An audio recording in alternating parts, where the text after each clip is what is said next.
First of all, congratulations to Tennessee. They played well, obviously, and we didn't play good enough. Proud of our guys and the way they competed in the second half, and really throughout the game. They competed hard, but that second half, really proud of the effort and a lot to build upon. Certainly not the start that we wanted. That first quarter went about as bad as it could have gone. That starts with me. We had a unbelievably great week of practice. Really the best week of practice we've had, the most physical week of practice we've had. Unbelievable Friday walkthrough, great meetings in the hotel last night, great meetings and focus this morning. Our guys were certainly, we felt prepared to play and ready to handle the tempo. Obviously, we didn't do a great job handling the tempo early in the game, and that got us. And we talked about it, being able to handle the tempo and settle down, and we did as the game went on, but just dug ourselves too big a hole early in the game. So we got to do a better job of starting fast. That's not the last team we're going to see that goes fast and tries to run a lot of plays, but so proud of our defense in the second half. I mean, I think we forced 2 3-and-outs to start the second half, and then got a stop on the third drive, if I'm not mistaken, held them to 7 points in the second half. Offensively did a lot of good things, just shot ourselves in the foot at times again in the second half. Got to tackle better than we did in the first half. Gave up some explosive runs in the first half. Just a lot of the stuff that you can't do against this team. We did early on, but again, proud of the way we battled in the second half, and a lot to build upon. We're at the halfway point of the regular season, and excited to see how we respond next week, and knowing the group in that locker room and the group of competitors we have, I have no doubt about how we'll respond. Be glad to answer any questions. Ben Portnoy with the first one. Shane, you mentioned the adjustments at halftime. Just what is it that you think you guys saw defensively that maybe allowed you guys to slow them down and have that second half and kind of keep you guys in it a little bit? I don't know if it was much scheme. It's really just lining up and executing the call. Tempo got us early. Had some guys misaligned on some big plays in the first half. Had a couple communication issues on a couple long plays where we had a defensive back on one call playing one defense and the other guys playing a different defense, and that can't happen. That's goes back on us as coaches, but just the communication bin and getting the call in, which Clayton got the calls in, and then we just got to line up and execute. And we told them, I think Pittsburgh or somebody had them down, or they had Pittsburgh down, I think early in the season, 14-0 early on. And we told our guys, just get a feel for the tempo. The first drive is going to be faster than you've seen all season, and get a feel for it and settle down. And we did eventually. It just took too long. Colin Taylor. Yes, Shane, on that drive that ended in the Jordan Burch interception, it seems like you guys were running the ball really well on that play or on that drive. Just what went into the decision to call that play then, and just what did you see on it? Yeah, we were running the ball well, and hindsight being 2020, you just continue to run the ball and hammer it in and make it a 14-7 game, I think is what it would have been if we had scored the touchdown. But that was a play we've been working all week. Jordan has thrown that ball, I think, in high school, and something we've been working all along this week. And he's made some great throws on it. And I didn't really see the angle from the sideline, but, yesterday we ran it in our walkthrough in the indoor, and he threw a beautiful ball in the back corner of the end zone where he led Nick, and Nick caught it, as he's going out of bounds. But I think, may have been a little bit underthrown. I'm not really sure. Their guy made a nice play. But we had talked about it as an offensive staff that, first time we got down there inside the 5, we were going to get to that call, and we had told Jordan, run it and make them tackle you if you don't like the pass. And he was trying to make a play. We were trying to make a play. If it works, it's great. If it doesn't, you get criticized, and I get that part of it. But we had talked about it before the game. We liked the play and felt good about it. David Cloninger. Hey, Shane, it seemed like last week, you guys decided to take a lot of shots in the middle of the field, passing the ball. Is that, just something that we'll probably see a lot of moving forward? No, I think so. I don't think so. I mean, we're going to throw the ball wherever we got to throw it, David, whether it's middle, behind the line, down the field.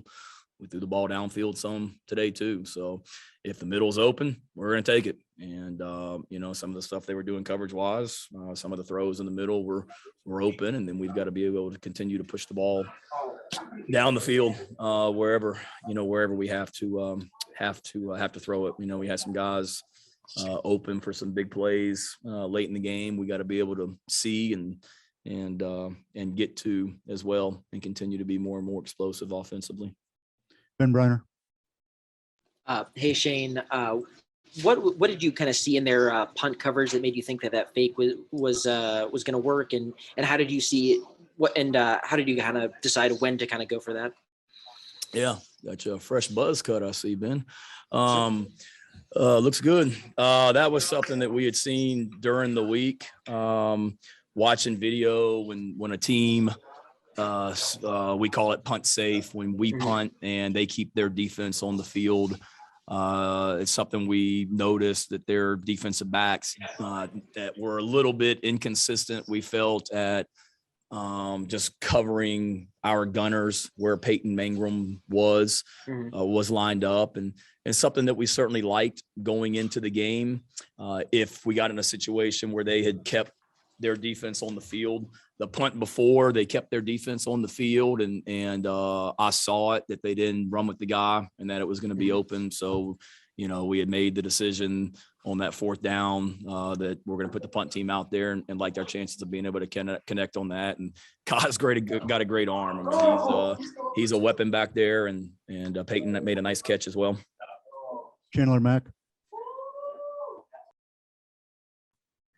Hey, Coach, I was curious, what was the main message that you told your team, particularly after a first half like that, and things looked better for you guys in the second half? How much momentum does that give you guys heading into next weekend, the second half of the season?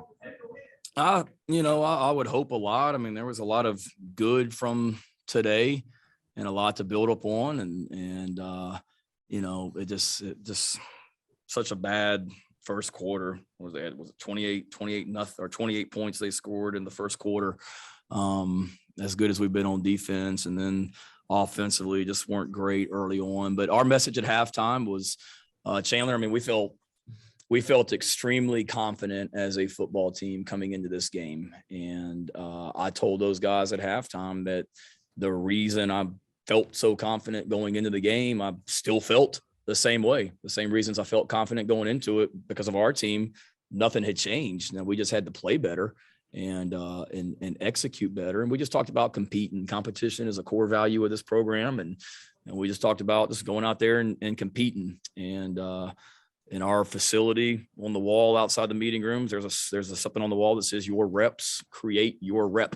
And I told them we'd go out there in the second half and we'd find out a lot about this football team and their reps, their repetition, their plays in the second half would create a great reputation. And I'm proud to coach these guys, and I'm proud of the way they battled in the second half, man, because there's a lot of teams. And again, there's no moral victories. There's no losing is okay. I'm sick right now because we lost that game and we got a locker room but there's a lot of teams that game would have gotten away from in the second half, and we didn't let that happen. And that's not okay. We got to figure out why it was such a bad first quarter. And we got to play and coach better and get our guys, continue to put our guys in position to make plays and not get down 28-0 before you blink. Corey Diaz. Yeah, Shane, to that point, there's been a couple of games the last 3 or 4 weeks where, you kind of have a slow start there the first quarter. What do you feel like hasn't translated, during the great, quote unquote, a great week of practice to Saturday, especially like today where you guys got to that slow start?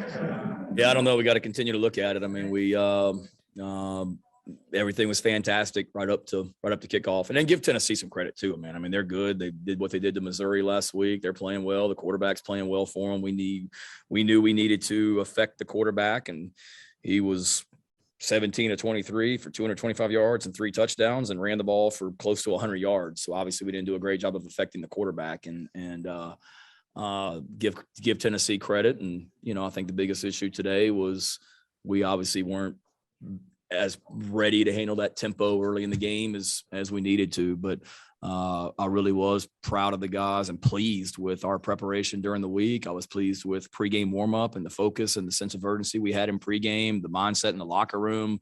Our guys were ready to play. Now, we didn't play well in the first quarter, so we got to look at what we got to continue to do. But we had a hell of a week on and off the field preparing for this game.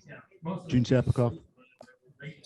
Shane, how would you evaluate the play calling that you've had on offense through the first 6 games of the season?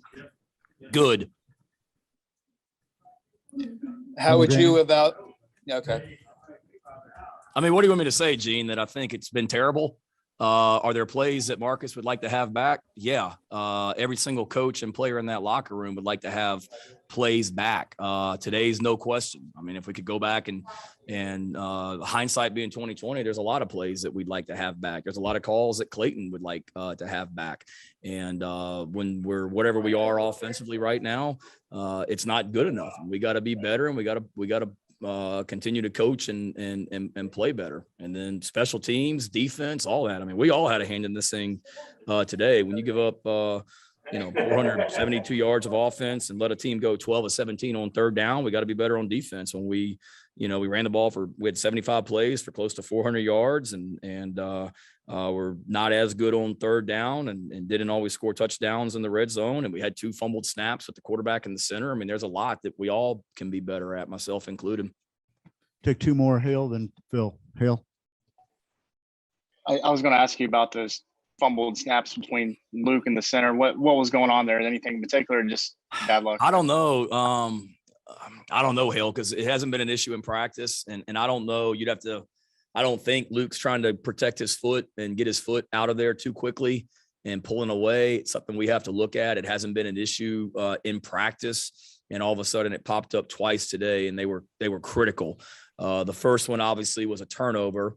And the second one, I'm not sure. We're not getting ready to have a huge play down the right side if the timing is better. So that can't happen. That's day one football. I'll have to look at it to see if Luke is worried about getting his foot stepped on and is trying to pull out too soon.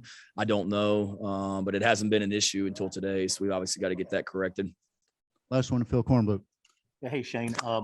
I think people are going to have a hard time accepting the explanation of a predetermined play call when you got inside the 5 the first time to run that play with Burke. Is there not a mechanism in the offensive play calling where in real time you're moving the ball a certain way that you just stick with that, especially when you're first and goal at the 1-yard line? No, there is. The mechanism is me as the head coach to overrule the call when I hear it on the headphones. And I like the call.